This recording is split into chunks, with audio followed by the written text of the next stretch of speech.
geoholic. It's Evelyn, and I'm a geoholic.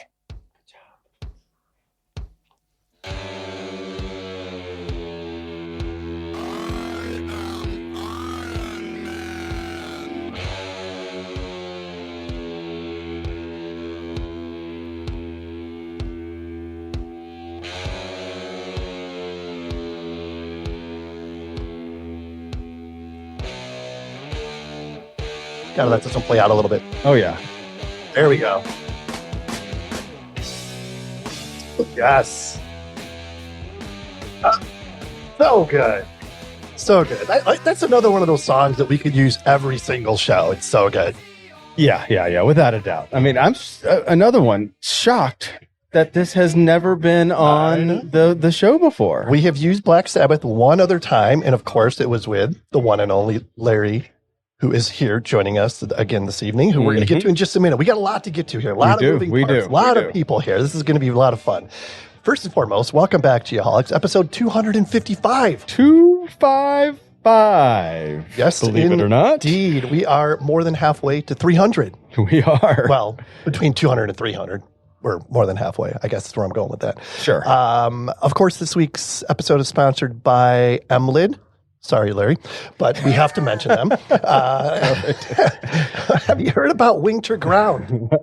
Believe it or not, Yes, I have once heard or about twice. Winter Ground. It's an all-in-one kit for aerial surveys. It combines all the elements of a ground control setup, GNSS receivers powered by MLID, checkpoints, and the necessary tools to make it all work.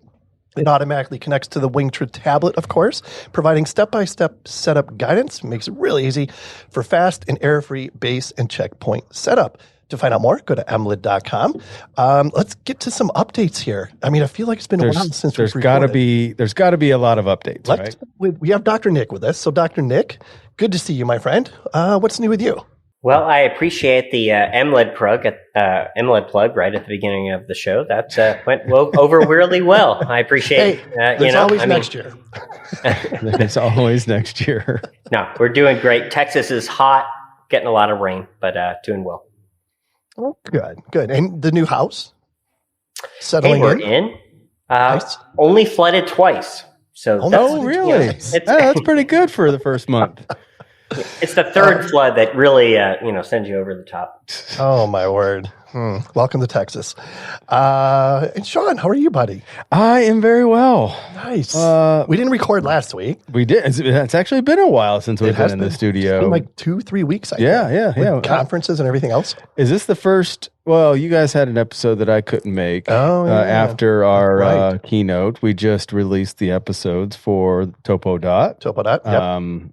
And I wish we could I think we can get our hands on the video of that keynote speech, but we have to put it out there, self-plug. We'll get used to it, that if you do have an upcoming conference and you would like a couple jamokes like us to do a little presentation, or, we can fill a solid 30 or a tight hour, whatever you need. We crushed it for an hour.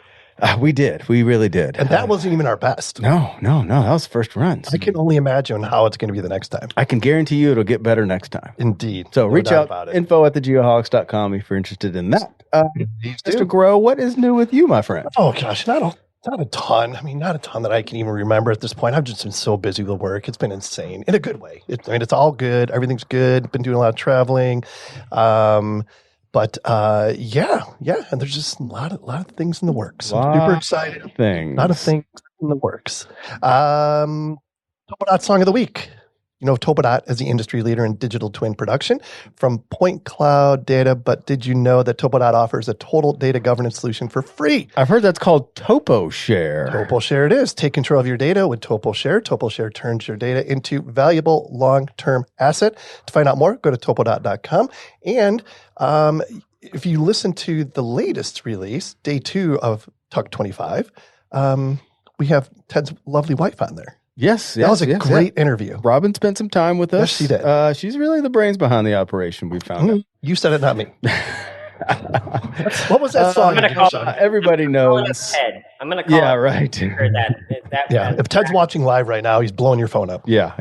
I don't think he'll disagree at all. That was Black Sabbath, song called Iron Man. Obviously, it's in the beginning. Black Sabbath, British heavy metal band formed in Birmingham in 1968 by guitarist Tony. Is that Iommi? Tony Iommi. Bassist Geezer Butler, drummer Bill Ward, and vocalist Ozzy Osbourne. Widely regarded as one of the pioneers of heavy metal, the band developed a dark, heavy sound characterized by down-tuned guitar riffs and themes of doom, war, and the occult. Black Sabbath's influence on metal is unparalleled, and they were inducted in the Rock and Roll Hall of Fame in 2006. Wow. Yeah, big fan. Never saw him, unfortunately. I've seen Ozzy a couple times, and of course he sung some Black Sabbath songs, but did not see Black Sabbath. Of course, Larry did, though. Yes, I did. Multiple occasions. Yes, multiple. Tell that story real quick. So I've seen them with Ozzy. Mm-hmm. I've seen them with Ronnie James Dio. I've seen them with the singer from Deep Purple, Ian Gillan. Yep. So what was the best version, Ozzy? Oh, Ozzy was definitely the best. Yeah. And fun fact. Yep. For my kids, their first concert that they've ever been to, I took both my boys to Black Sabbath. No, that's awesome. We talk about that a little bit because going to your first concert is one of those core memories. And you have ingrained, my dad took me to, I think it was a Leonard Skinner concert in Raleigh, North Carolina, way back in the day. And I'll never forget it. I mean, we tailgated with some KFC and, some Pepsis, but I was 14 or something, but awesome. Never forget it. So kudos to you, Larry, for getting your kids out there and something that and at that point it's going to be like the coolest story they can tell their friends. Like, oh man, I went to a Black Sabbath concert. Awesome. My dad took me, and so cool. We got to go around the horn on this one. Nick, what was your first concert? Actual first concert I really cared about. It was 8th grade. It was Third Eyed Blind. My mom drove our minivan. Actually, it was an Astro van, like the old GMC. If it was white, totally was like the van everybody would report when it drove into your, neighborhood. So she shows up, she drops us off, and there was like 6 of us, and we saw, Third Eye Blind. Wow. Did the van have a heart-shaped bed in the back? Not that I remember. I was too consumed. Dude, that's weird. This mom's van. Those vans, though. All those vans had like shag carpet and homemade beds in the back. It was the best. What about you, Mike? What was your first concert? Well, I'm not sure what my first was, but the most memorable concert from when I was young was GWAR, G-W-A-R. Oh, yeah. Oh, yeah. That was weird. Hey, this is old metalhead. PC, politically correct. Like, kids, we don't want to hear what happened at that show. Good stuff. Yes, that was a good one. My first concert, I believe, was like the Loop Rock Fest, as a matter of fact, and it was Quarter Flash, Shooting Star, Judas Priest, and Red Rider. That's some good stuff. It was the Loop Rock Fest. Yes, it was a good one. You guys are like, who the hell are those? I mean, I know Judas Priest, but other than that, you got me for a loss. We have to go. We can't skip over what Mike said. Mike mentioned GWAR. GWAR is so if Ozzy Osbourne eats bat heads, GWAR eats the rest. Yeah. Okay, I just want to make sure we didn't want to fly over that too quickly. Yeah, no, good stuff. All right, we are, of course, in the Altair studio. Altair Central is the authorized premier Trimble dealer for survey, mapping, GIS, forensics, and marine equipment in Texas, Oklahoma, Arizona, and New Mexico. They also offer field supplies and can deliver them right to your job site, all backed by a service department with one of the fastest turnarounds in the nation. To find out more, go to altaircentral.com. Oh, you're going to love this next one. This is the Hexagon Weekly Pro Tip. Hexagon is a global leader in digital reality solutions. Their solutions are utilized across various industries, including manufacturing, infrastructure, public sector, and mobility applications to enhance efficiency, productivity, quality, and safety. And Hexagon Live is less than 2 weeks away. It is. We will be there. We will. Super excited. Be there for a couple days. Really looking forward to that one. Our first time there. The dates of that are June 16th through the 19th. And of course, we'll be in Las Vegas. It will be. Super excited to find out more. Go to hexagon.com. What do you got for us? And be sure to stop by the Geoholics booth. Yeah. Say hi if you happen Please to do. be there. Yeah. We're going to be in a great spot and we're going to have tons of swag and doing Geoholic stuff. We are going to have tons of swag? We're going to give away whatever we have left. Good. Because I haven't ordered anything yet. So, very timely quote this week. GeoDNet is prepared for the robot invasion of 2025. Here we are. Was by our good friend, Mr. Mike Horton, project creator of GeoDNet. Well, we're going to have to circle back on that because I got to know where that one came from. So many questions. So many questions. All right. Time for the NLC Prep question to make you think. NLC Prep for those dedicated to passing their Lance remaining exam in the very first try. I know many people that have. Here is the question. Just got to ask real quick. Have we been giving out the prizes for those that have been emailing? And you don't even have to mail anything. You just need an email address to virtually send them a gift card. Hold, please. We put this on my list of things to do. Send out the gift cards. Blah, blah, blah. I'll get that taken care of. The answer is no. Hey, how are you? Good to see you. All right, here we go. Which of the following best describes how GPS determines a receiver's location? Sorry, my wife just walked in front of our camera, but that's okay. Hi, wife. Which of the following best describes how GPS determines a receiver's location? Is it A, by measuring the Earth's magnetic field at different points on the surface? B, by calculating the time it takes for signals from multiple satellites to reach the receiver? C, by triangulating signals from nearby cell towers? Or D, by using reflected light waves from the Earth's surface? So I'm going to fathom a guess here and say that there are at least 4 people on the show tonight that can answer this question correctly. At least 4 people. Wait, hang on. 1, 2. Oh, yeah. I know where this is going. All right. My favorite part of the show. And I am offended. There should be 5. See you guys. Bye, Evelyn. The camera's right there. Bye, Evelyn. Good to see you. See ya. She's so sweet. All right. Yeah. My favorite part of the show, the GeoNet count of the week. This is always so much fun because the number of satellite miners goes up exponentially every single week. And we are going to find out everything we need to know about GeoNet. As you know, GeoNet is the world's largest blockchain-based RTK network providing RTK service precise enough for professional survey, construction, and drone operation.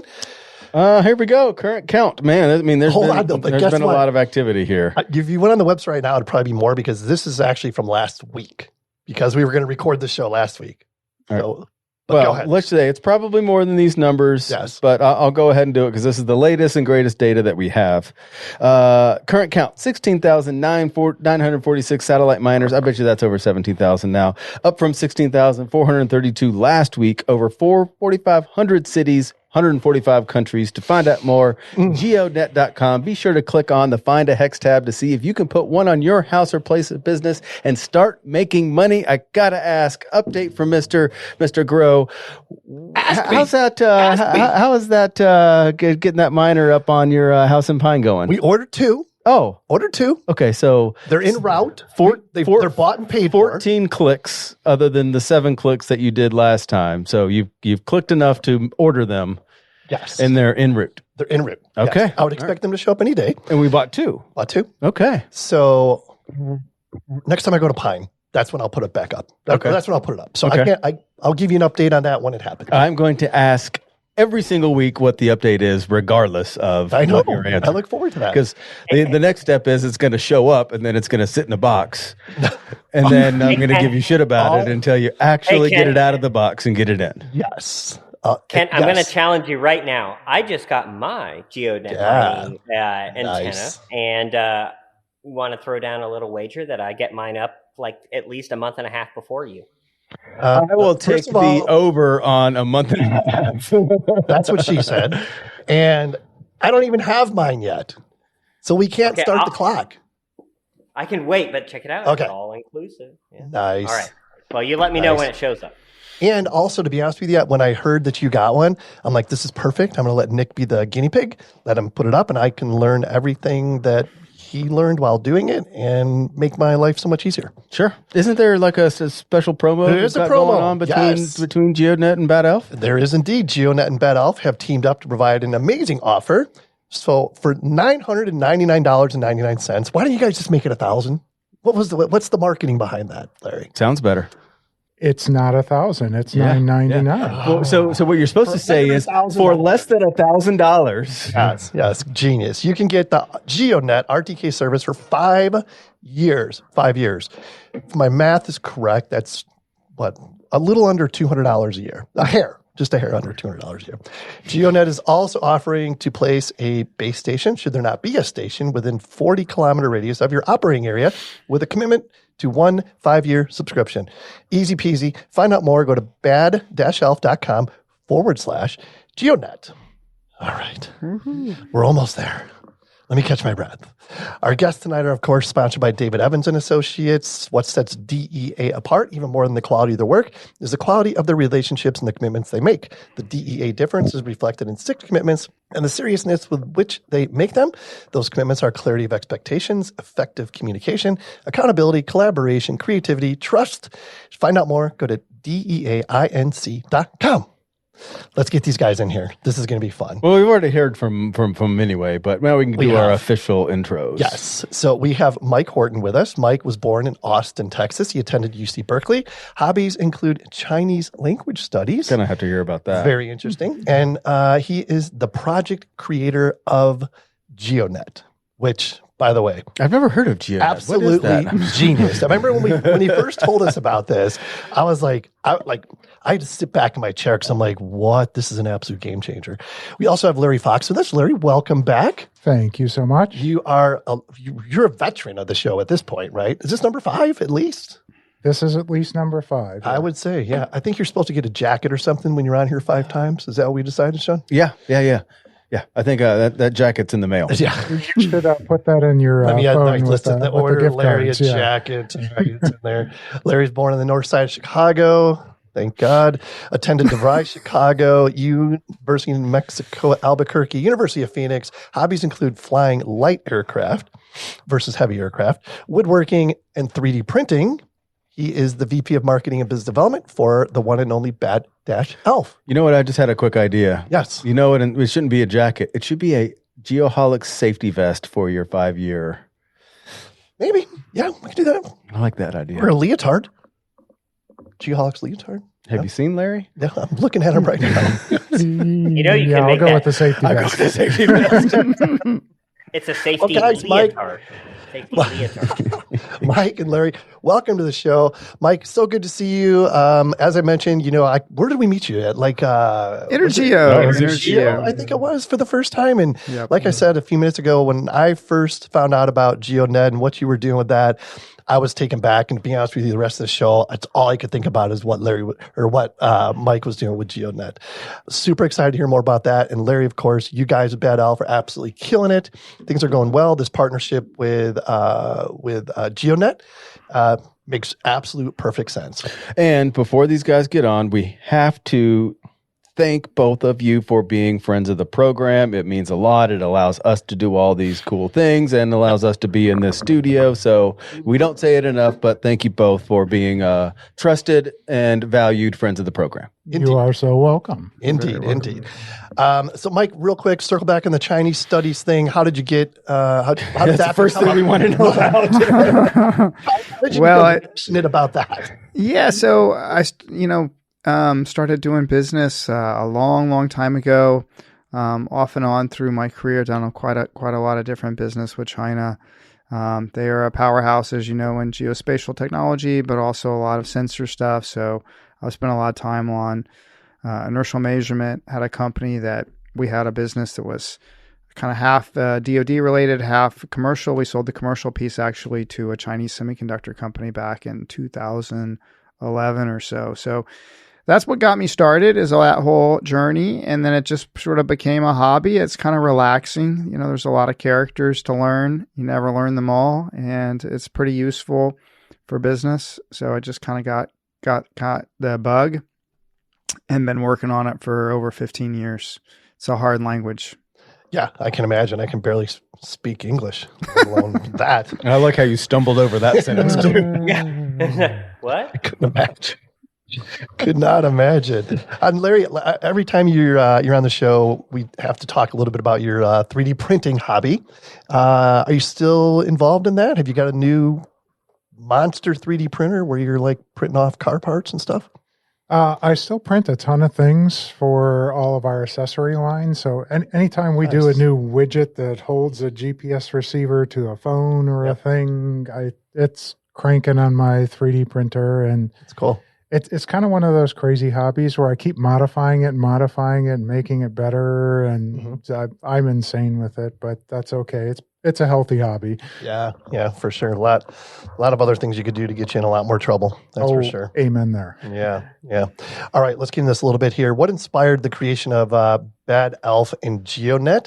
And like Mike, I want you to go first. Like, what got you to this point? What was the aha moment where you're like, this is what I'm doing. This is what the world needs. Let's see what happens.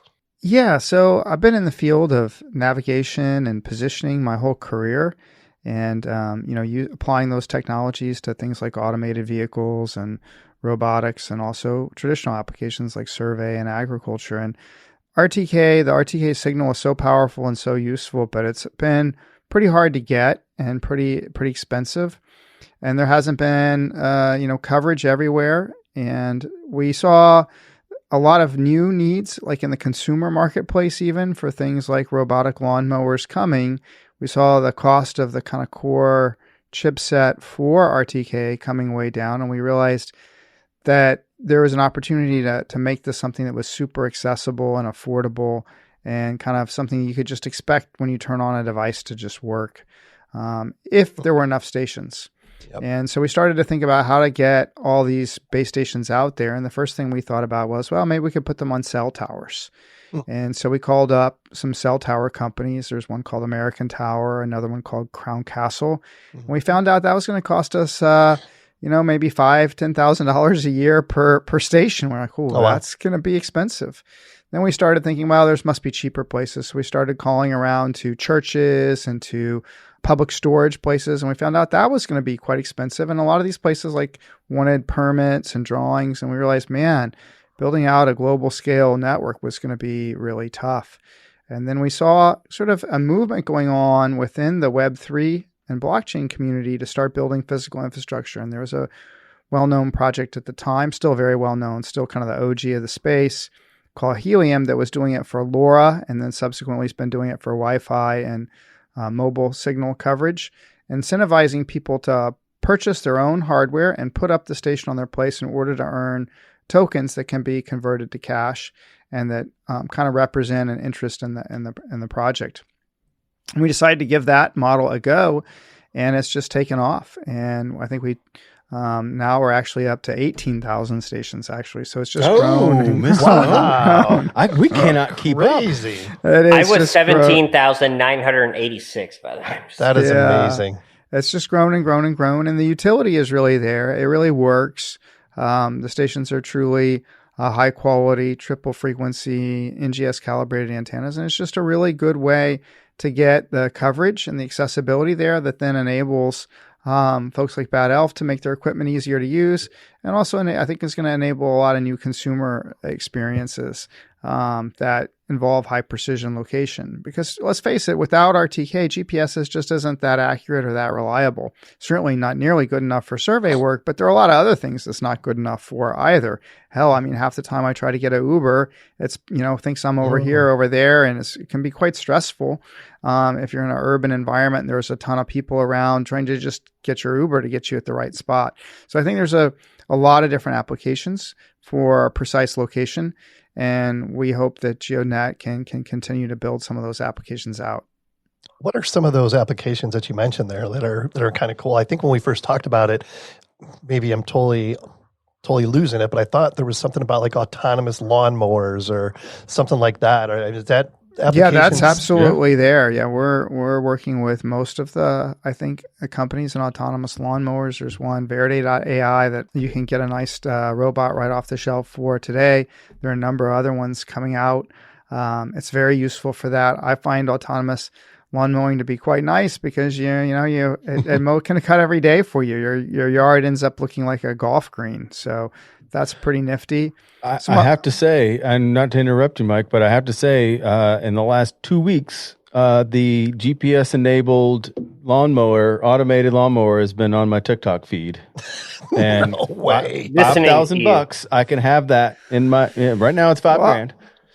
And I can get you one for under $1,000. Hey, now we're talking. Now we're ready to plug and play with GeoDNet. So I get you one. It works great. Under $1,000. Turn it on. Download an app. Download the Verity app from the App Store. Map your yard and go. It's really easy. That's awesome. And once you have your GeoDNet station up, you can be using your own station. You won't know because it all works behind the scenes. You just, install the app and go. But behind the scenes, you'll be using your own station for that mower. So that's kind of a cool thing. So here's the big question I'm actually thinking about moving. We may be close to that. And even my old house or new house still, my yard is, I don't know, about the size of this studio. It's got about enough grass for like 6 solid passes. Is that too small to have a GPS enabled? We call that, Sean, we call that lazy. But it just sounds so cool. I was going to ask. I've got fake grass in my backyard. I want to get one just to see it tool around. I think it'd be cool. There's another robot out for that. Right? Yes. There's another robot out that one of a project we work with called Frodobots, which is a real Web3 project. It's not trying to do things for kind of survey or even cut your yard. It's really an experience where you can drive a little robot around. It's got 2 cameras and you just drive it around essentially. And you look for things in the environment like geocache things. You can get some NFTs from it. But what they do with that is the data they collect for that is actually used for AI training. So on the one side of the marketplace is people playing with these little, they call them earth miners, because you're kind of mining up earth data. And on the other side is AI researchers. And they actually have some quite famous AI researchers using the data from it. In fact, the professor at Berkeley who started a company called Physical Intelligence, which is, massively funded AI company working on things like humanoid robot AI, has been a big proponent of this Frodobots project. So it's pretty cool. It's pretty cool. That's a terrifying phrase, by the way. Humanoid robot AI. I call them the super predator of robots, right? The apex. I think they are. I do think some of this robotic stuff, and we're involved with so many of those companies in that field, it is terrifying. And it is kind of like, well, it's coming. They're coming. And there's no stopping it, but some of it is terrifying. So let's jump into that real quick before we dive into our other friends. The quote was, "The robots are coming, and GeoDNet is prepared." Yeah, and we talk a lot about where we think this is going, what's going to happen with it, and I think we have a very unique perspective with you, Mike. And it sounds like you're already partnering with tons of people, but what are some of the highlights of what you are seeing, and you're already on the front edge. So what you are seeing with applications in this technology and AI robots in general. Yeah, I mean, I think good question. There are 4 broad categories. I think you've got the drones, you've got small robots for security, lawn mowing, delivery. You've got full self-driving vehicles, which are really coming out of the kind of testing phase into real a hardcore use case. I think Uber and Lyft now, they're on track to be surpassed by Waymo in San Francisco. Like more people are riding the Waymos, which are the fully driverless cars. Not quite yet, but almost there. I bet you that we're a year away from that in Phoenix. I mean, it is literally, how long does it take the Waymo to get here? If it's over 20 minutes, okay, fine, I'll take an Uber. If it's under 20 minutes, we'll take the robot. Yep. Yeah. You saw today that literally Elon Musk is back in court with his robo-taxi AI taxi service. Really? Mike, do you know about that? I'm sure I didn't see that news today, but yeah, he's been working hard on it in the Austin area, and I think that's really exciting. It's my hometown, so I hope to be hopping on those soon. And then the last but not least are the humanoid and the dogs. And I think in the field of survey, right, dogs are making a big impact. We work a lot with Drone Deploy. Drone Deploy is one of our customers that uses the GeoDNet service, and the name is Drone Deploy, but they support dogs as well. And they say that there's actually quite decent traction. I think humanoids are even sexier and even attracting huge interest. Some of those use cases are purely indoors, but others will be mixed. And I think also they're just such a sort of reflection of where we're at technology-wise, that you can throw on all these cameras, LiDARs, have all this robotic control to locomote, to manipulate things, and then tie that in with AI. I do think it's both really exciting, and it's also pretty terrifying. So I call the humanoids the apex predators. The robots. Right. Well, and we're just scratching the surface on this stuff. That's the thing. And Mike, kudos to you for jumping right in and being a part of it. Super exciting stuff going on there. Larry, let's get you into this conversation. It's when I hear Mike's story, I see a lot of parallels with Bad Elf, and when it comes to making GPS more affordable, making RTK more affordable and accessible, that type thing. So that being the case, like this partnership that you guys have with GeoDNet just makes perfect sense. How did this come about? It was actually a chance meeting at a trade show. One of my colleagues met up with Mike and passed along his information and said, "Hey, you guys should chat." And I think from out of the gate, we really hit it off. I think one of the things that we always focused on was trying to democratize this world of GNSS. And, probably an overused word, but I'm going to use it anyway because that's what we do. Yeah, Larry, that was the buzzword from 3 years ago. Come on. Well, we're still doing it. Yeah, we're still doing it. I still got a hat and somebody pays me, so it works. No, I mean, legitimately, there's some challenges that Mike brought up with the whole world of RTK. I mean, there's a lot of antiquated systems out there that are GPS and GLONASS only, for example. They're not modern. They're not capable of multiple, triple frequency. We chose a route that actually uses some of the more modern signals, and a lot of the state networks didn't even work with that. This, for example, with GeoDNet, we have no problem whatsoever. Actually quite amazing. I mean, from the moment we started testing with it, it was like, oh, yeah, this just works. But the other thing that you might have seen, in the survey world is most state networks are not very dense.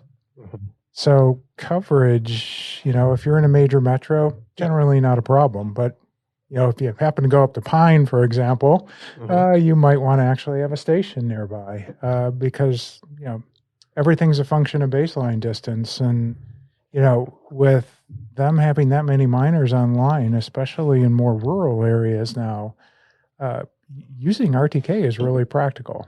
And finally, there's just the price point. I mean, it fits very well with our products. It fits very well with the mantra. It's super easy to use with the products. There's a lot of other systems out there, but quite frankly, Mike and I have been out in the field and we stand over monuments and we've tested some pretty extensive stuff. And boy, it hums along and produces results that are really, really super consistent. That's amazing.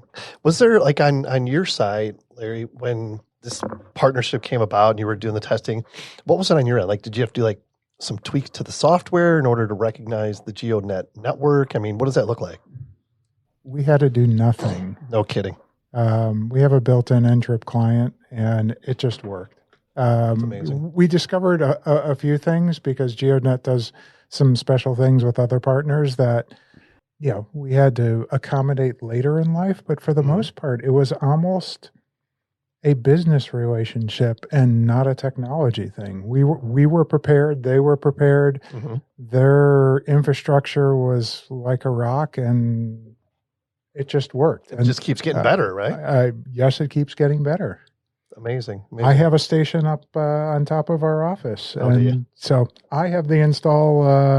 You got the secret sauce. Yes, okay. I do. Good. By the way, can't relate to Larry's. I mean, Larry's a super smart guy, and well, let's be honest, us two are not super so smart. If Larry says it's super easy, it's somewhat It's probably easy, just not as Larry easy. It's probably kind of difficult for me. Yeah, exactly. Yeah. So, Nick, piggyback onto this, your experience with GeoDNet so far, what you're hearing, out in the field, that type thing? Yeah, I just want to make a quick dad joke.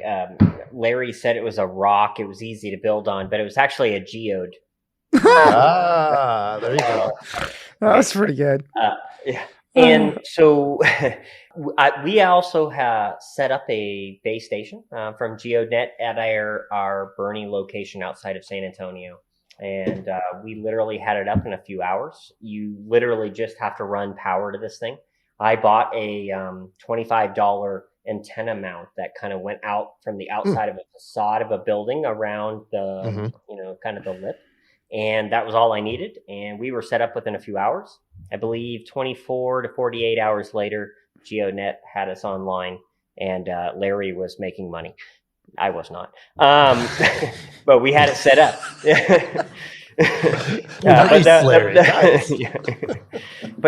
But the reality is I am not a nuclear engineer, a double E like Larry, and we were able to get it set up within a few hours. And since then, it's been a really, really easy. Now, outside of Bad Elf, outside of joking in our local office, what I have to say is GeoDNet is one of the largest networks of real-time kinematic corrections throughout the globe.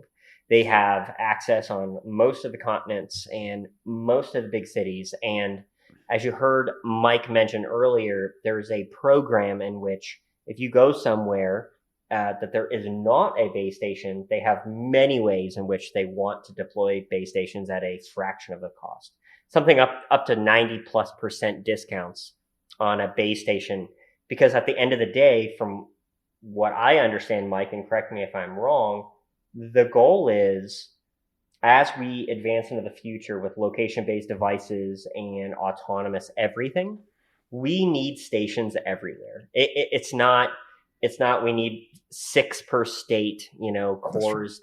You know what I mean? So Mike, maybe talk to us about. Yeah, I mean, we've been working to make sure that there's really coverage everywhere that's legal, to operate RTK base stations, which is most of the world. And I think we've done an incredible job in Europe. I mean, there's over 8,000 stations in Europe. The US is not far behind.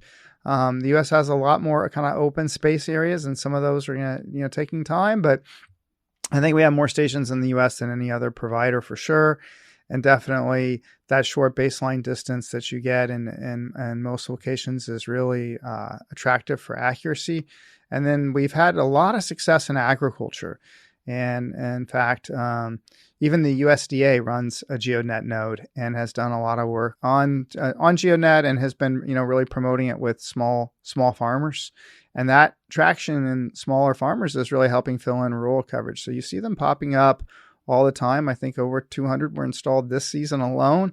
Last season was also a big thin push, and a lot of farmers use it every day, especially right now. It's the season. So I think that's been a really good market that is, I think, helping, get food on the table affordably and helping guys who couldn't maybe afford the expensive equipment of the past.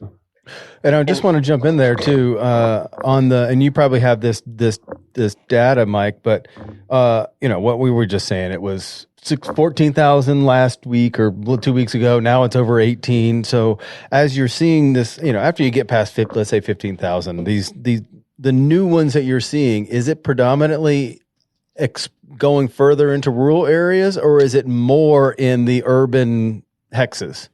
I think it is a lot in the rural areas. The rewards mechanism and how you earn money running GeoDNet stations, it really incentivizes new coverage. So you want to be, as you were talking about earlier, you want to kind of be in an open spot where there isn't one if you want to maximize your earnings with GeoDNet. So that naturally pulls things away. And then we do incentives. As Nick was saying, we do incentives to kind of bring stations to areas where maybe it's not naturally occurring as quickly. So we just kind of been working, for example, on Brazil. We have a number of customers that want station coverage in Brazil. We've run some programs to get coverage in Brazil, and I think we're up over 200 stations now. Wow. And in the south of Brazil and the farming areas of Brazil. So that really works really well. I gotta jump in. So in the 20 years that I've been doing this, this is the plug. I'm sorry. I'll be quiet after this, but Bad Elf. No, you won't. We mentioned, I'm going to sell it right now. I can't help this. Do it. For $1,000, you get access for 5 years. And Kent even was able to do the math earlier. That's $200 a year. A little bit less. Yes, it's $199 and about 25 cents or so, or 20, whatever. I'm not smart either. However, if you usually pay for third-party systems like this, you're talking into the multiple thousands of dollars a year. We're not just talking like 10% discount. We are talking, this is a game changer. And I think, and correct me if I'm wrong, Mike, this speaks to GeoDNet's desire to change the market. You can't have killer AI robots and your grass being cut without everything knowing where everything is. And I think it's a really neat mission that GeoNet has kind of endeavored upon. The whole, cryptocurrency thing, I think Mike might know this, but, for 7 years, I had a cryptocurrency rig. I was mining Ethereum in my basement. Oh, wow. I tried to convince Bad Elf to let me use their free electricity in Scottsdale, but they didn't let me do it at the time. But I get it. It's really neat. But I want to say one more thing.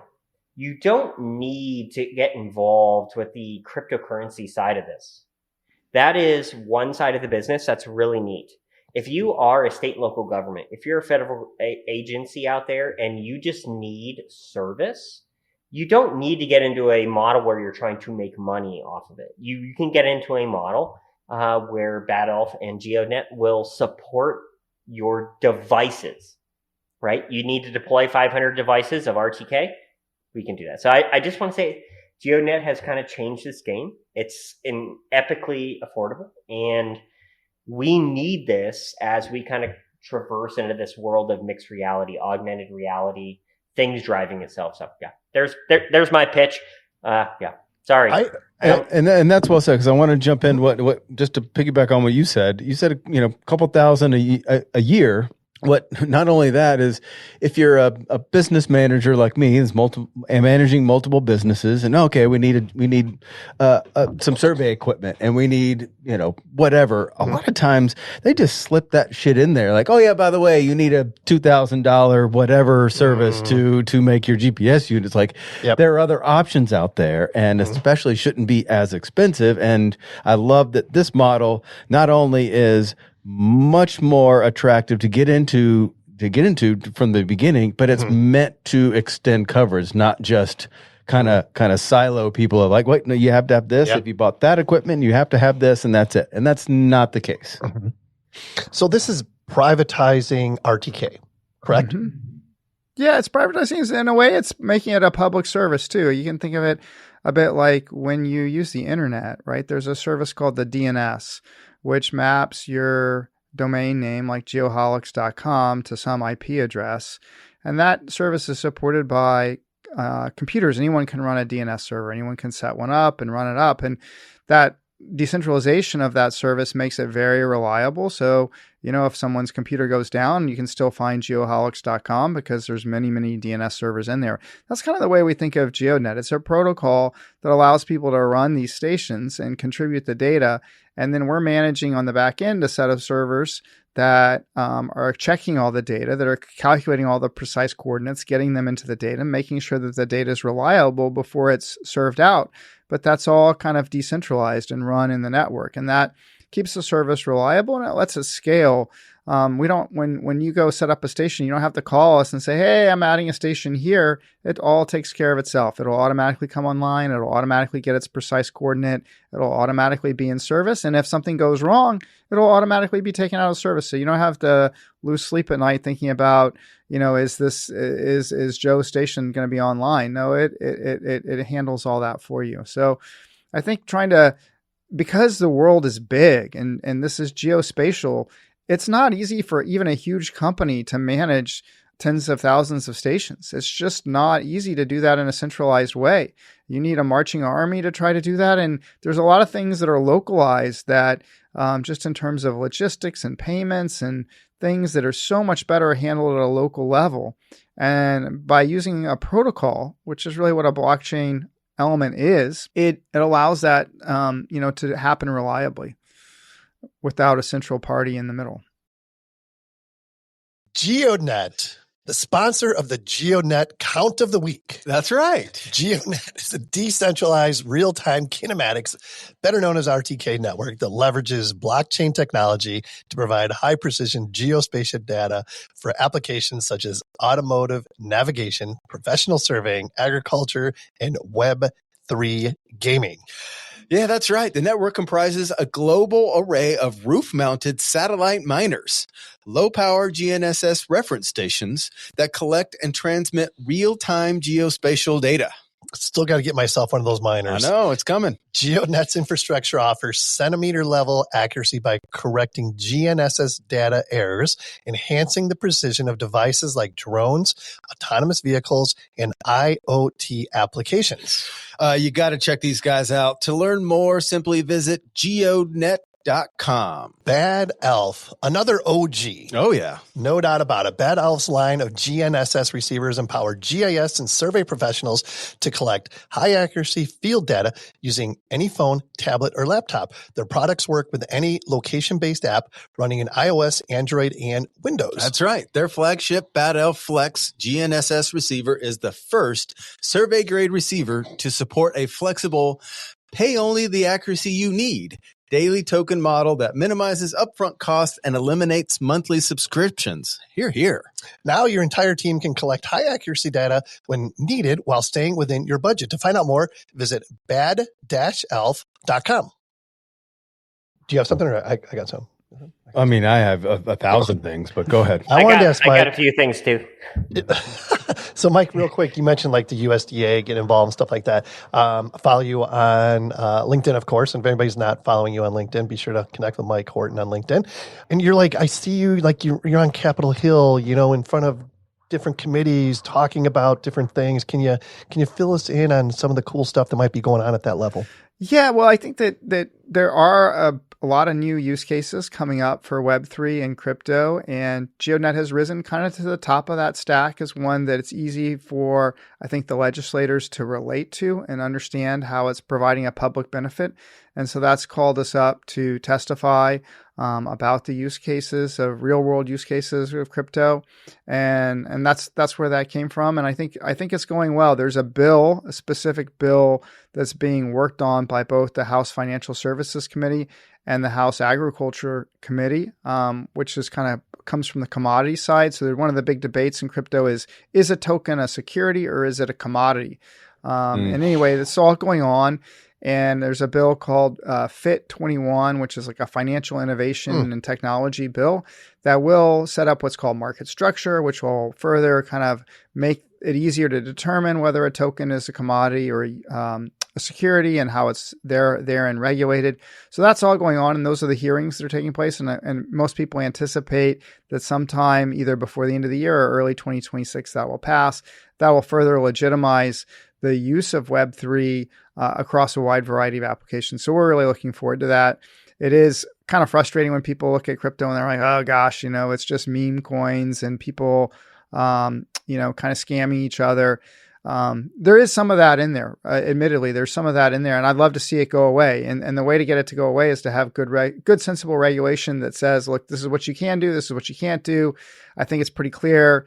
Why we get called up is this is the kind of use case that everyone wants to see happen and wants to see more of. And there are a lot of other opportunities. It's not just RTK. There's opportunities in robotics itself. There's opportunities in energy. There's opportunities in rural broadband and a lot of places where people can contribute. I mean, people have homes, they have cars, they have rooftop space. These are assets that are valuable, and there should be a way for people to, make some passive income from those assets.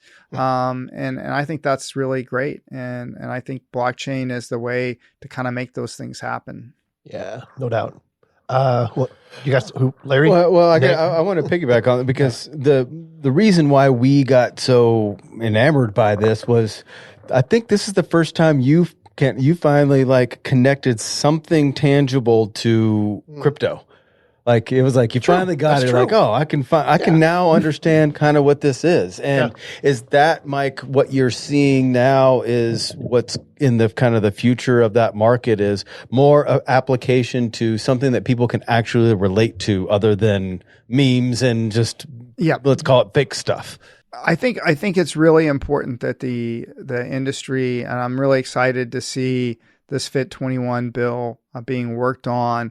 I would love to see more emphasis on that. There is still a big sort of casino contingent. Let's go trade meme coins. I mean, I get it. I think it's kind of fun in a way, and it definitely tests the technology. A lot of the technology that works so well that we utilize was developed by sort of debugging. I think a lot of analogies people use in the early day of the internet, right? I guess a secret thing is a lot of it was mostly porn before sort of all these mainstream web apps came out, and people use that analogy.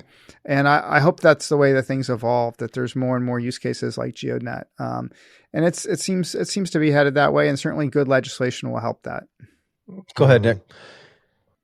Yeah, I just have to jump back into the fact that like somebody who literally invested into a mining system. So I thought you were going to say invested into porn. Yeah. We don't know why I invested into that, but we could talk about that in a. Nick is like so soft spoken tonight, isn't he? No, well, it's because he's in this new house and he's surrounded by all this nature, and he just has this different disposition anymore. Like he's singing the words. I miss the old Nick where he was in a small trailer and he was completely stressed out about whether he could build this house or not. Now it's here, and it's like, hey. When you're filming the porn in the trailer, it's what moves the needle, right? And building crypto all at the same time. Right. No. So before I lived in a trailer, I actually had a house in Phoenix. Down by the river. About a house. I absolutely could fit in the jacket. I did not rip it. But no. So I spent $3,500 about 8 years ago, and I built a crypto rig and with the best NVIDIA cards at the time. I mined about 17 Ethereum by the time I was done with it. And so my $3,000 investment, right now Ethereum trades at about $2,500 to $3,200 a coin. So it's not a bad investment. My garage, I think, was built off of that cryptocurrency investment. So all I want to say is it's not some hocus pocus thing anymore. Blockchain just happens to be the most like secure way to send money to and from people. And I got to be honest, maybe I'm a little bit of a libertarian, but big banks have had enough. And maybe the big banks don't need to have their cut in every little thing. And so my point is, I really appreciate this GeoDNet kind of model. Now, Mike, actually, I should ask Larry, not Mike. I'm sorry. Larry, my boss. How much is the antenna making at the Bernie location per year, roughly, right now? If I was to trade GeoDNet coin for, say, Bitcoin or Ethereum, what are you guessing right now? What are we making a year? So, Mike, I think you'll have to correct me if I'm wrong, but if it's fully operational 24/7 and it's producing perfect data, I think based upon the current rates, it's somewhere around $1,800 a year. Does that sound about right? Maybe a little bit lower, about $5 a day. So pretty close to that. Yeah. So, Larry, did you hear that? That's my next bonus pay raise level. No, I'm just kidding. Yeah, Nick, congratulations. You have now earned yourself a $1,500 raise from last year's salary. It's not even a cost of living raise. Good negotiating. But that was really poor negotiating because I think cost of living was higher than that. But did you hear what he said? $1,800. So for a $700 investment, if all the things work out, you are contributing to a network that's going to allow your lawnmower to drive itself. Not only that, both of you guys understand the expense of an RTK, kind of GPS piece of equipment, right? Like that thing's going to cost somewhere between $6,000 and $45,000, right? And so you take that cost and you kind of break it out onto what an RTK station can make. So if you had a couple properties, like Sean, you have family back in North Carolina, grandma wants one, like everybody. So for $700, if by year one you make $1,800 to $2,000, by the halfway year point, you're making money.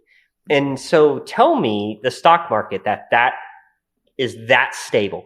A lot of critique I hear about blockchain and cryptocurrencies, it's not stable and it's not based on something like gold, which the United States government hasn't had gold in any, secure location in 30, 40 years. My point is this is very established. There's nothing weird about this. In fact, it's so established that look at what GeoDNet has done in just a matter of a few years. You guys have become one of the biggest name brands. I appreciate the plug, Dr. Nick. And I also wanted to say we should all listen to you because you mined Ethereum early. And I wish I would have done that. And I learned about actually all this blockchain stuff even before I got into GeoDNet from my daughter, who was a real internet privacy buff for a while until she finally just got exhausted on it because it's basically impossible to maintain your privacy on the internet unless you live under a rock. But she tried very hard with Proton Mail and VPNs and torrenting and all this stuff for a long time and got me into the area. But Ethereum, it's a longer topic than this conversation, but it is such an incredibly important piece of technology that was created with that because they took what Bitcoin had done and then they added this thing called the smart contract. And the smart contract is such a seminal innovation in the way, and it could have, I think, yet to come huge impact in the survey industry way beyond GeoDNet because it establishes a mechanism to sort of agree on legitimize something and to put something in public record in a way to validate that, in a way that to set criteria for what happens and when it happens in a piece of code that then is verifiable across the entire internet, and anyone can kind of subscribe to that protocol and do that. So it's a very, very, very powerful thing that Ethereum created. So I congratulate you on your choice to mine that they really, that protocol is really what created Bitcoin. Is this really incredible store of value type of token, but Ethereum sort of set this whole industry up to allow things like GeoDNet to be.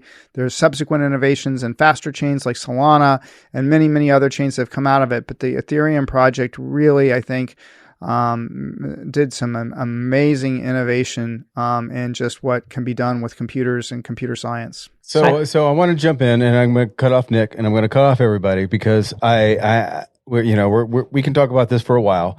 I need to pull back a little bit because I have to tell you, Mike, when we talk about this, and I've talked about this with a lot of people, and the idea of the RTKit network is awesome. And as soon as I say, oh yeah, by the way, you can earn some crypto and all that, I lose about half the people I talk to.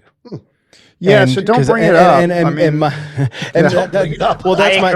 bring it up. Don't bring it up. That's my question is, have you fought that idea of some people are just like anti-crypto for a variety of reasons, but they are probably very pro democratization of GPS and RTK network. How have you been able to navigate through that?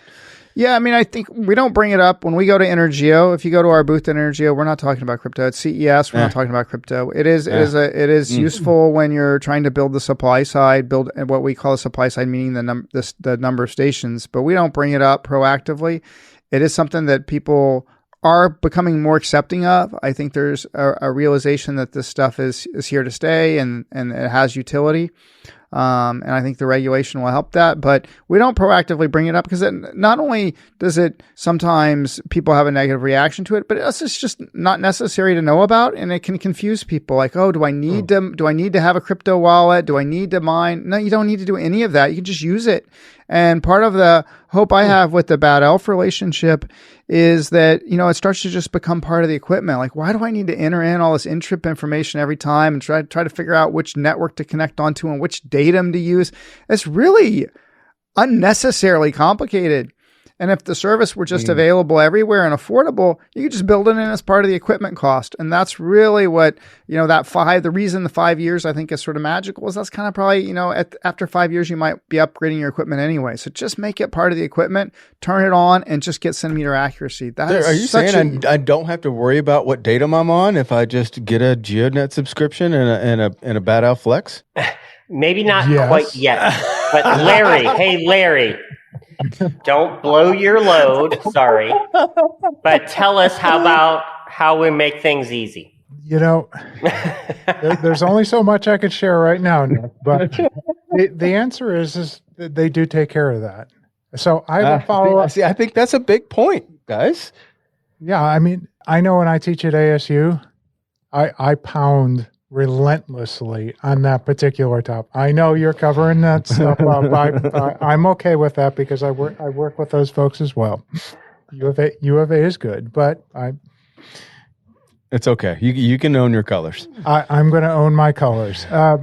It's a really big problem. We work a lot with geospatial professionals, and a lot of them do not come out of school with any concept of understanding that.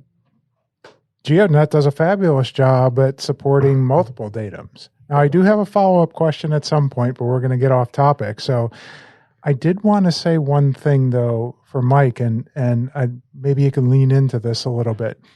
We've been talking a lot about crypto, and we all understand, that there's this token concept tied to the GeoDNet service. I'm going to take off my engineer hat and put on my business hat for a second and explain how magical this really is. And I hope Mike jumps in it. He mentioned the word DPIN, decentralized physical infrastructure networks. So we're deploying RTK stations right now. GeoDNet has some other things that are interesting as well. The cost. When you say we're deploying RTK stations right now, we are. You are, anyone who buys one of these can deploy one of these stations. Mm-hmm. Okay. So you look at it from the economics of this and the functionality. If you want to get networks of things out there, maybe it's city monitoring at some point, maybe it's some other thing out there, the cost to any one company, like if I wanted to go buy just a base station and host it myself and do all that, I'm looking at 10, 15 grand. Doing these decentralized networks changes the economics to make them more practical to deploy. And so the wider community, the folks in Brazil who could never possibly cover it because it would be hundreds of millions of dollars of physical infrastructure to deploy into a country like that where GeoDNet is highly practical. So regardless of the tokenomics that go along with that, this type of network and this deployment, this is not the first of this style. So Mike, I'm hoping that's a good lead for you, but take it away. I think that's right. I mean, I think we're going to, there are a bunch of other DPIN projects that are out there. We, in particular, are one that I can tie back to geospatial that we're very involved in, and I'm helping all the time, is a project called ROVER, and it stands for Robotically Operated Vehicle Research. And the device they have is actually a LiDAR camera RTK system that you mount on the roof of your car, and you drive around, and it collects HD map data that they then turn around and process and sell to companies working on simulation and working on HD, working on autonomous driving algorithms. So I'm sorry, what was that company again that I can put on my car and get paid for driving around? Yeah, I'm Rover. Is it public? Can we invest in it? Can you give me the stock? Yeah. Can you just give me the New York Stock Exchange code so I can go ahead and it's a token. What's happening? It's a token. So you can buy the token. It's a Solana-based token. ROVR. And yeah, I mean, the idea is the same thing. to sort of create these HD map products and training data sets for people who want to get into them. If you're a startup in autonomy today and you're trying to work on autonomous systems, before you have your first LiDAR data set, you've had to buy a car, you've had to buy LiDARs, you've had to buy a GNSS, you've had to get an RTK subscription. You probably, the software engineer who's working on the autonomous car probably doesn't want to drive it, so you've had to hire a driver or someone to around. You do all that just to start getting data. Rover's turning that into another decentralized project where you can purchase a device that's been very innovatively done. We'll be showing it at the Esri conference and at Energeo. It's a really nicely integrated automotive LiDAR, 4K camera, and GNSS INS, and now you have yourself a mobile mapping system that you can earn tokens with. That's so crazy. I think these types of innovations. There's another project we work with called Spexy that's doing drone imaging. We know those guys. We do. We love. Yeah, Spexy was cool. Another amazing. That was we talked to them at Geo Week. Yeah. Yep. Amazing. So I think that the being able to use and why I called out Dr. Nick and the whole Ethereum is because what allows us to create a different set of logic, for Spexy versus GeoDNet versus Rover, and make that protocol channel is this notion of the smart contract that Ethereum really invented. This idea of putting a smart contract into the chain that can allow you to sort of establish a set of rules that say, hey, look, if your station is only getting 5 satellites, you don't get any tokens. That's, you can put that sort of in the rule set so that you ensure quality. And then that data becomes available on the blockchain. It becomes transparent. I don't have to trust Mike Horton. I don't have to trust anyone at GeoDNet because I can inspect the code and I can see this is how it works. This is how these things go. And I can know that the transparency is there, that station is a good station and that it's really delivering the quality results that you need for RTK. I'll get to you in a second, Nick. I just want to mention one thing that I want you guys to mention. There's so much to talk about. Well, we're an hour in. You said the word blockchain about 14 times. Oh, dear. And outside of the 5 of us, can you just briefly, Mike, you're probably the best to, why is blockchain such a good technology here in this application and a lot of the other stuff that you're doing? And it's something to even think about in general survey. It is a distributed database. So we all know you can have a database that has this sort of centralized, okay, there's a record for Larry and he's got, this cash balance. That's kind of how a bank works. And so if I'm going to trust the bank, I need to trust that they're going to maintain that database, that they're going to secure it, that no admin is going to get in there and change Larry's bank balance, right? I mean, that could happen. I think it's happened in the past at banks. This type of stuff has happened. It gets hacked and things change, right? There's one database, one copy of that database. That's it.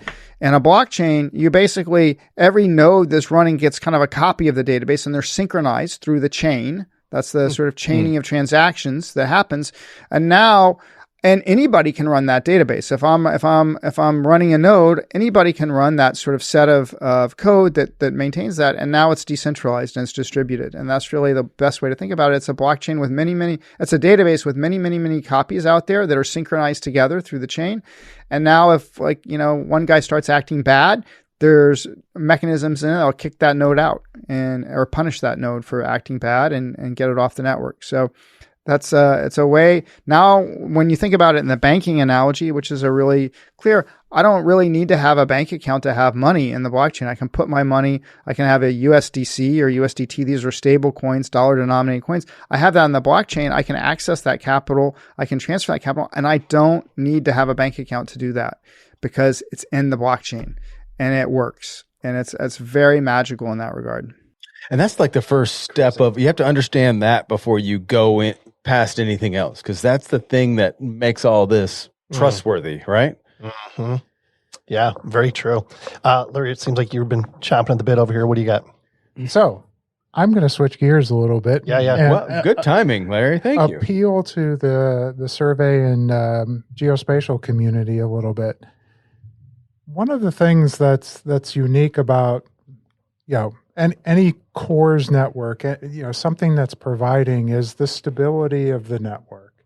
And so, Mike, I guess I would ask you, can you speak to how you would address the geospatial professional or the surveyor of the techniques and technologies that GeoDNet uses to assure that, hey, this is a stable RTK feed, and you could rely on it because folks are concerned with, if you have an unstable RTK antenna, results, all your work product is worthless. Mm-hmm. So true. That's a question that comes up quite often. So Mike, maybe you could speak to that a little bit. Yeah, so we have a 24/7 monitoring of all the stations that then will automatically take a station offline if it's not meeting the quality thresholds that we've set for the network. And all the stations have to meet that quality threshold before they get put online. And so that's why there's when you set it up, it only takes a couple hours to set it up, but it's not really in service for 24 to 48 hours. It's because the network is testing that station out to make sure that it's delivering a high quality result that's calculating the precise coordinate before it enters into service. And then once it's into service, we're monitoring it 24/7. The back-end infrastructure that distributes the data is built on Amazon AWS, which is, powering, I think, a huge percentage of the internet services we use. Is very reliable. We have over 60 caster servers distributed out throughout the world that are making the connection from stations back to, end users. So I think it's, architected to be, quite reliable on the back end. The one piece that, can get people is internet and power. And this is not true. This is true not only for GeoNet, it's true for the, cores networks. It's true in life. And so I think redundancy is a really important element of that. We have stations now that support a cellular backup radio built into them. And people take those steps because they want to ensure that they're earning the most tokens that they can. And I think that's helpful, that there's this sort of incentivization that you can see to keep it. You're earning, tokens. You're seeing tokens come in every day, and it's very visible to people. We have email alerts that let people know if their station isn't performing as well as it should be. So there's a very visible and material, actually financial feedback system that's on a very tight closed loop to help keep that network, that last bit of the network, which is really power and internet, stable and alert to people when there are issues. One of the things I've learned with GeoDNet is just how lucky you are in places that are developed like the United States to have good, stable power and internet. I know we all complain about it, not being as stable and reliable as we'd like. It's true. We occasionally have power outages here and occasionally have internet outages, but it's really pretty remarkably reliable. You go to islands, you go to developing world countries. We have 1,500 stations in India, and I can say it's not as reliable in a lot of these places. And I think, did you say Iowans, as in Iowa? No, India. India. India. We have 1,500 stations. Okay, there's Iowa and then India. Those are the two desolate places. That's funny.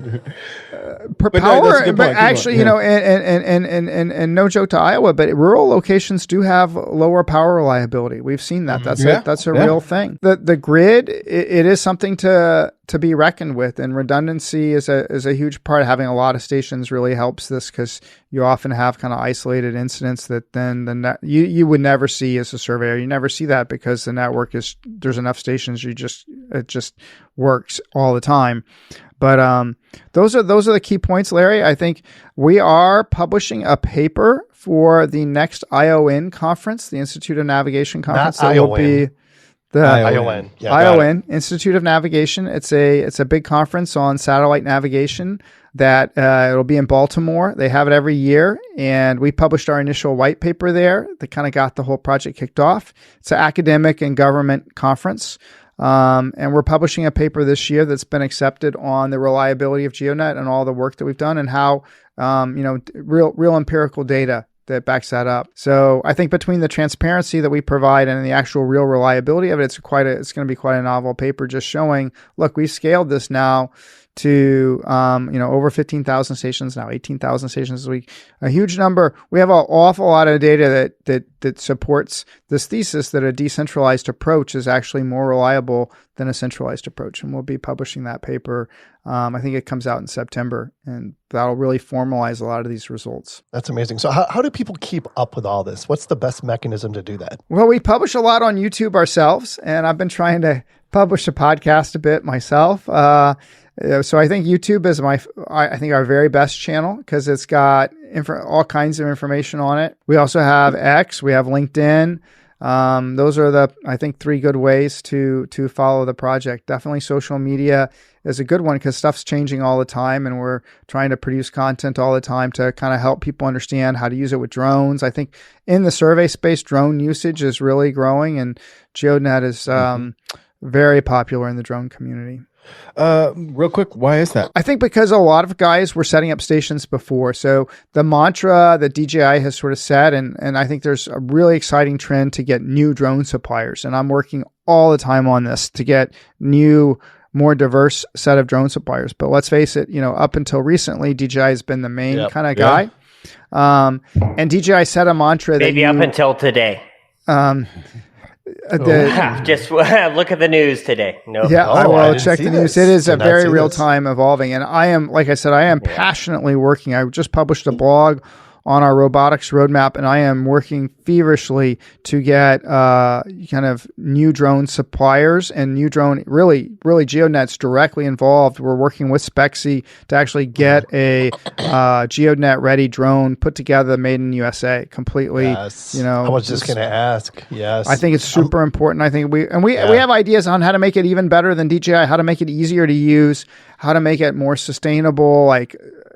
We could have a whole discussion on that, but I think that's super important. But I think one of the reasons GeoDNet has caught on is two parts back to DJI. Kind of one of the existing things is they have pushed people on base stations. Their base stations have been kind of inconvenient and expensive, and it's not easy. It's another piece of equipment for the guy to take out. And at the same time, they've made it really easy to connect to Intrip. So if you do go into the controller, you can connect to GeoDNet very easily.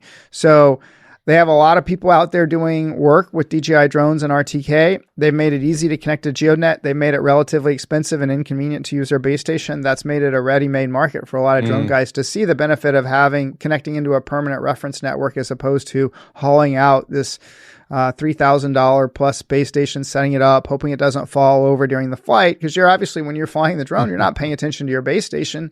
And I think that's a good explanation for why it's, done so well in drones. Let me tell you about our friends at GeoSearch. GeoSearch is a personnel recruitment firm specializing in the geospatial sciences and technologies. They offer a wide range of cost-effective and efficient recruitment products and services around the country. Not only that, they serve all industry segments that develop, apply, or use geospatial technologies. Their highly targeted candidate database and long history in the geospatial sciences allow immediate access to qualified professionals. Yeah, I mean, it's the truth. If you're looking for a job or you need to hire someone, put your career in high gear by posting your resume with GeoSearch. If you are looking for GIS jobs, you can begin by visiting our job seekers page today at geosearch.com. Topodot. They're an original. I know. They are an OG friend of the program. Topodot, if you didn't know, is a comprehensive solution to manage point cloud data, assess data quality, and extract topographies, models, analysis, and other forms of digital twins. Yeah, geospatial data acquired along road, rail, utility, and other land survey applications present unique processing challenges. The Topodot production process is designed to meet these challenges with the right balance between automation and quality, thereby ensuring complex project requirements are met at the lowest possible cost. And I know you've heard about these guys, but to find out more, go to topodot.com. So real quick, funny story. Spexy has been mentioned a couple times. We met Bill, I believe, from Spexy at GeoNet. We did? Not at GeoNet, at GeoWeek. That was wild. And because he was... Yes, but I had when Bill was sharing what Spexy was doing, I had the same feeling when I first heard about GeoNet from Mike. I was like, this is a freaking disrupting game changer, right? And I'm like, hold on a second. You got to meet Mike from GeoNet. He goes, we're already connected. Yeah. I'm going to see him in Dubai next contracts week. Contracts in, like, where you been, Ken? Damn it. I thought I was making a connection. Right? Well, so we need to move it along. Yeah. What we need to do now is kind of circle the room here. What are the last questions we have for Mike before we start to wrap up? There's a couple big ones that we need to talk about the future of, but we'll kick it to Larry first. What do you got for Mike to kind of wrap us up? So the last thing I'm going to do is drop kind of a follow on to what you were bringing up, Sean, which is talk about local datum support. I mean, you work in a lot of different countries, and boy, I'll tell you, every one of them does their own thing. And I mean, it is magical that you just flip it on and it just knows which one to use. But Kent's a little nervous about that. And we have, in theory, we have a new one coming. I was just going to say, how is that? Right. That's a whole other podcast, probably. Yeah. I don't know I didn't hear any of that. What? Yeah. So we have a real expert on our team, who's, I think one of the questions was, who's your mentor? Who do you, most respect in the GNSS field? And I was actually going to mention this person. So he's Dr. Yudan Yi. He's one of my co-founders. He's taught me pretty much everything I know about satellite navigation at a real theoretical level. Like, he's a real expert on carrier phase and ambiguity resolution, all this sort of low-level technologies. And he knows datums backward and forward. He's a PhD from Ohio State University, which is one of the most well-known and regarded schools in geodesy. And he maintains these datums, and he's adding datums all the time at customers' request. I think there's like 20 or so that are supported, and it will basically, it detects your location. It automatically picks the standard datum for that location. You can look up on our list. And then we do have a few special datums we add here and there for people that are kind of not the standard ones, but that's what we do. And he made me code up some datum conversion code myself. He's like, Mike, you got to do this exercise for the reader. You've got to go learn how to do a datum conversion yourself. We were working on a paper together, actually another paper, totally different paper for ION. He's like, Mike, you're just going to have to learn this stuff. So I went off and I wrote Python code to do it. And it's pretty complicated, I have to say. It's not something you want to, it's not fun. But he's got all that stuff down and all the velocities and all this stuff. And he's the magician behind the curtain getting the code implemented to support all the datums. Hey, Mike, what role is AI playing in this? Yeah, I think that AI is playing a lot of roles in driving usage of GeoDNet. So the way I liken it, like, first of all, you have this sort of whole geospatial learning, like, hey, how are we going to learn what a door is? How do we learn what a chair is? Well, a lot of that comes down to kind of LiDAR and language, what large geospatial models. And that's an area that there was this rover protocol is very involved in. And another simple way I like to think about AI's role is, like, GeoDNet's sort of a superpower for these AI systems. Imagine, AI is really good at classifying and determining things and making inferences on things, but it needs, like, if you want to be grounded to make those things more accurate, knowing where you are accurately is a good thing. Imagine if you could remember where everything in your house was, or everything in your life was, everything that you've run across to centimeter accuracy. And then you could share that to your wife, right? I mean, that's a superpower, and that's kind of what precise localization does. Whoa. We're scanning. No chance. No My chance. wife, She thinks that's a superpower. My wife vacuums perfectly, and there is no Mike, question. I understand where you're going with that, but there is a zero chance I will get even close to the Marvel universe by providing this information to my wife. Okay, well, maybe that's the wrong.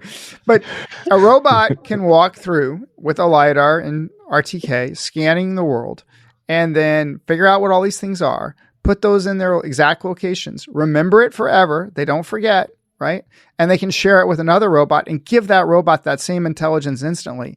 And there's going to be a network effect of these things where, robots are gathering intelligence, sharing it with other robots who have other capabilities, who are learning things. And I think that's the stuff over the next 5 years that is going to be incredible. It's also pretty scary. You go back to, these are apex predators. I mean, if they're, able to walk. It's already happened, Mike. It's already happening. Yeah. Your crazy. iOS device is talking to every other iOS device. Like, yep. That's true. It's just not in the way that you want it to, because you can't control it. Yeah. Crazy. What you want? No. What I'd like to do, and we Nick, do you have anything to wrap up with Mike?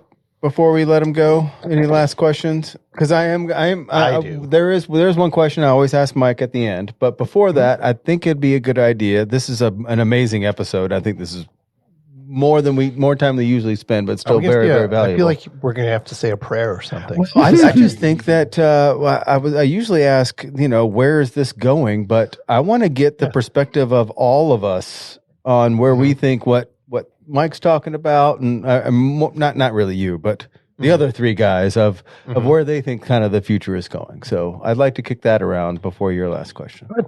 What do you think, Larry? Oh boy. What Mike is bringing up, I like to see the good in all of this. Yeah. And there's a couple of really interesting use cases. Love it. I think the dogs, the humanoid type things that could be roaming around. Think about all the unsafe locations that a human could be in. The treacherous locations. Think about FEMA, for example, going in and mapping out a site, or going into an area where there's chemical pollutants, things of that nature. I mean, things that are really impractical. Maybe not like Chernobyl or anything like that, but I like to believe that some technology will be used for good. And there are places that humans shouldn't go to. And when we look at the automation and the things that could actually benefit society, there's a ton of value. We haven't even talked about autonomous vehicles. I mean, just that are going on the roads right now. They will all need, yes, Waymo's doing a lot with LiDAR, but look at over-the-road trucks and things of that nature, and convoying, and just optimizing how we move goods from A to B.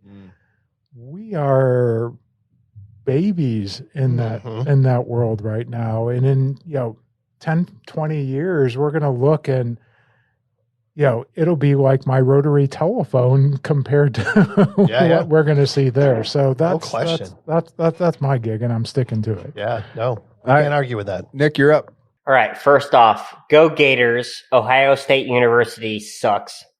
And we won in 2006 a national championship, and I don't care what kind of geodesy program they have. Sorry, OSU. 20 years ago? Yeah, I'm still upset. You could have a kid and graduate them to college in that amount of time. But yes, continue on, please, Nick. No, Sean. Sean Kent.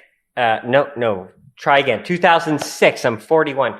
I understand, Sean, Kent, and Larry. You guys don't understand what it means to win national championships. No, we don't. We but don't. It doesn't happen that often. I will Super Bowls and World this. Series, though. different. Fair enough. And Mike, no offense, you're going to get ripped on too. You left one of the best cities and states in the country to go to California, so you should have probably stayed in Austin. All right. Aside from all of that, the reality is we are a geospatial group here, right? Like, we talk about blockchain. We talk about these technologies that are super advanced and may change the world. But I really want to talk about what Larry was saying a minute ago. Let's focus on that land surveyor. Let's focus on that GIS person. Or how about that precision agricultural unit that's spraying appropriately? Or whatever thing that is geospatially related, that location-based device. That is what's exciting to me. And so what I'd like to ask you, Mike, to kind of wrap up my part of it, jokes aside, is in the next few years, if you had to hypothesize, how do you predict the future? Do you see these adoptions? Like, it's sexy, it's cool, everybody's about it, right? Like, and the obvious answer is yes. But the reality is that housewife who doesn't want to cut the grass, or the husband who doesn't want to cut the grass, are they going to adopt it soon? Kent might adopt it. But I want to ask you, like, could you forecast the next few years, technology-wise? AI is important, but location-based devices, like Esri's quote, who is a sponsor of ours at the GeoHolics, is seeing what others can't. Geospatial positioning with RTK, real-time kinematic corrections, offers some really cool stuff. And getting away from blockchain, but like with Bad Elf, you can take a little device out that's the size of my palm and collect a centimeter of accuracy. Talk to me. Trust me, I want to keep talking. Talk to me about your forecast of the future in like 60 seconds. Give me where you think the future is on these positioning devices, especially for geospatial. Yeah, I think geospatial is going to have a real golden age because of autonomy and robotics and the fact that these, they need to be out in the world. They need to have this incredible geospatial precision and knowledge. So I think that the adoption of higher precision positioning techniques is going to really grow. And I think the field of geospatial is going to become, more important. I think I'm sure if you look at Esri's community now versus a decade ago, it's way bigger because I think the need and the use cases of geospatial data is just growing and growing and growing. And that I think that trend is absolutely going to continue. There was this whole big thing that came out at CES where Jensen talked about the future of AI, and he said, hey, we're in this generative AI phase now, but the future is physical AI with kind of general robotics and self-driving being the thing. Physical AI eats up geospatial data like crazy. It needs it. It can't work. You can't be, the stuff just doesn't work without strong geospatial capabilities. And so I just think that's where things are headed 100%. Mike, I literally watched a special recently. They were saying the adoption from horse to car. So the entire world's economy was horse and buggy and horsepower. Within 20 years of the combustible engine, it was gone. And all horses were used all of a sudden, like in the racing component. Like it was a sport. And I bring this all up because like, if you think about this, holy cow, like we all want to drive. Like when like my little crappy S10 I had when I was 16 sucked. And I literally got my F-150 with big tires because like whatever problems I had in high school. But like within 20 years, I don't even think, 20 years. We're going to block that Continue out. Please. Within a 20-year span, 2 decades, an entire force can change. Yeah. Cars might not even be anything anymore. So you live on that like that edge of change. And so all I would ask is, again, what do you see, again, like that future? Like how is everything going to change very quickly?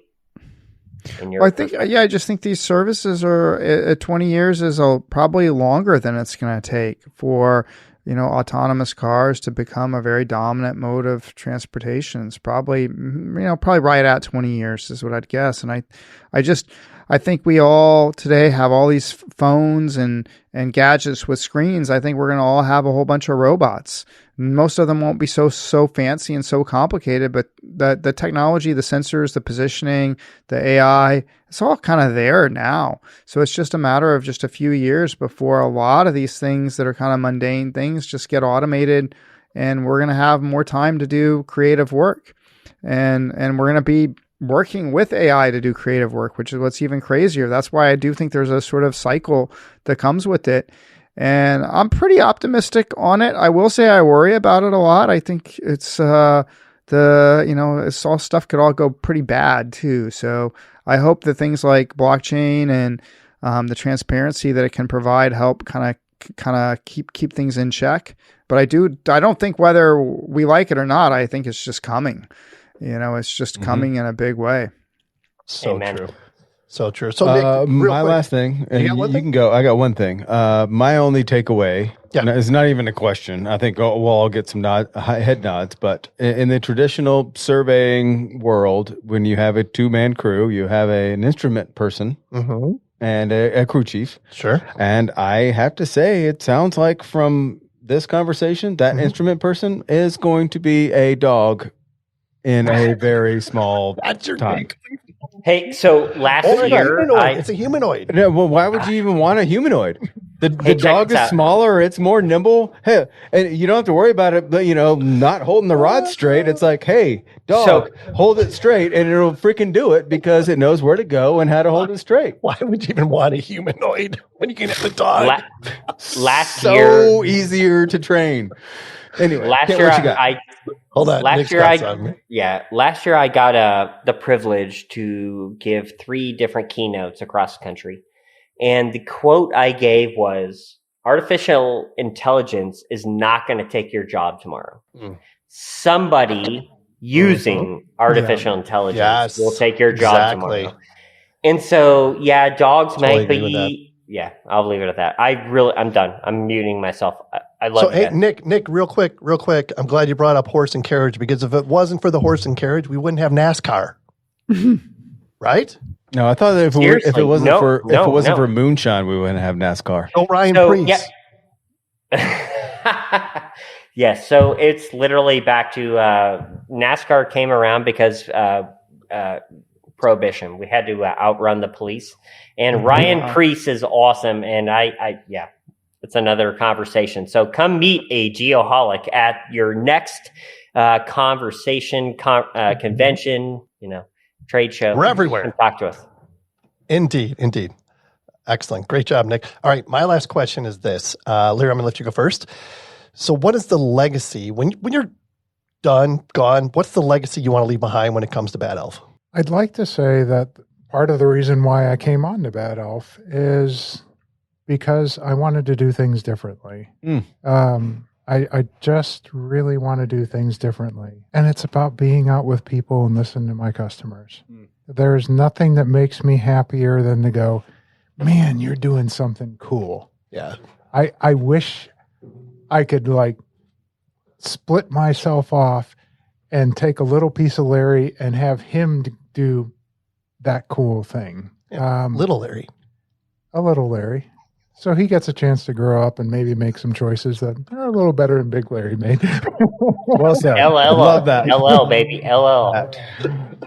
But really, it's getting out there with people and experiencing the opportunity to change the way that they relate to technology.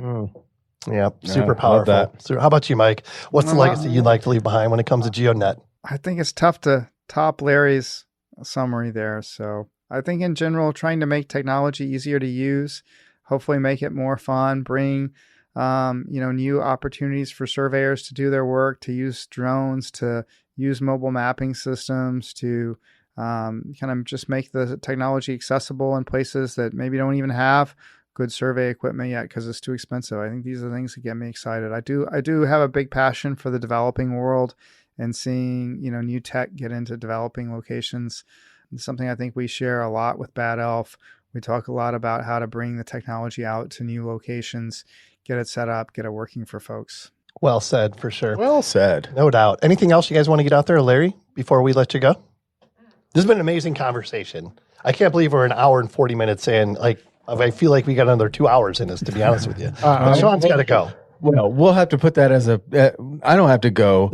Our listeners have already left, so we should put this as a part 2 because we could expand on all of these topics and keep it awesome. going. Awesome. I just love what Mike said. I mean, one of the things that's near and dear to my heart, more from a social, spiritual kind of world, is emerging markets. Yeah. I mean, there's some amazing things we could do if we are culturally sensitive to, do they want these things done to them? Sure. And being open to change, right? But, there's developing nations that really could use this technology. I mean, I look at small farming and microloans and all the other stuff. I mean, technology plays a part in this. And it allows places, like in Africa where, hey, I need to understand a cadastre so I know who owns something so that I could actually give a loan to the farmer. Yep. And so technologies like this really actually can impact the world. Yeah. And I would definitely like to be a part of that. Yeah. Well, you mentioned that, like these developing countries or nations that don't even have a cadastre to establish like land ownership and stuff like that. This is massive for that. Whole nother podcast. Yes. We do have one more question. We're not even going to let Nick talk anymore. I do have to ask Mike. We have one question we ask everybody. Take us out. Do you have a mantra that you live by? Do I have a mantra that I live by? I guess, live and let live. I try not to impose. I try not to make too many assumptions, and try to also appreciate everyone's perspective, not be too judgmental. Don't lie, Mike. You're from Austin. Your mantra is eat barbecue. Well, there's always that. I do miss my hometown, Austin. I have to say, you called that one right too, Nick. It's a great place. Blacks. It's a great place. But that's well said. Excellent. Appreciate it, Mike. Excellent. Great episode, guys. Great conversation. Larry, as always, thank you for being here. This is amazing. Nick, Dr. Nick, so good to see you. So much happening in your life. I'm excited for you. And Mike, of course, thank you for being here. I know you're super, super busy. Thanks for making this happen. And I had to say, Mike is one of those people that work or somehow live in a 40-hour a day instead of 20. Like he just seems he does more than the rest of us. He's like a Trent Keenan. There's more than one Mike Horton. I know. He's somehow he's just somehow everywhere. has multiplied himself. I'm not sure how, but I'm looking for my humanoid clones to come online. There he is. They're developing in the basement right now. I knew it. iRobot by Mike Horton. There you go. Right. All right. Adding value, making friends. We've done it again, Sean. We've done it again. I think we have. If anyone would like to be a guest on a future show, shoot us an email at info@thegeoholics.com. Black Sabbath Iron Man, available everywhere. Until next time, everyone, live and let live. Appreciate everyone's perspective. Be more like Larry Fox. Please. Most importantly, be safe and healthy, everybody.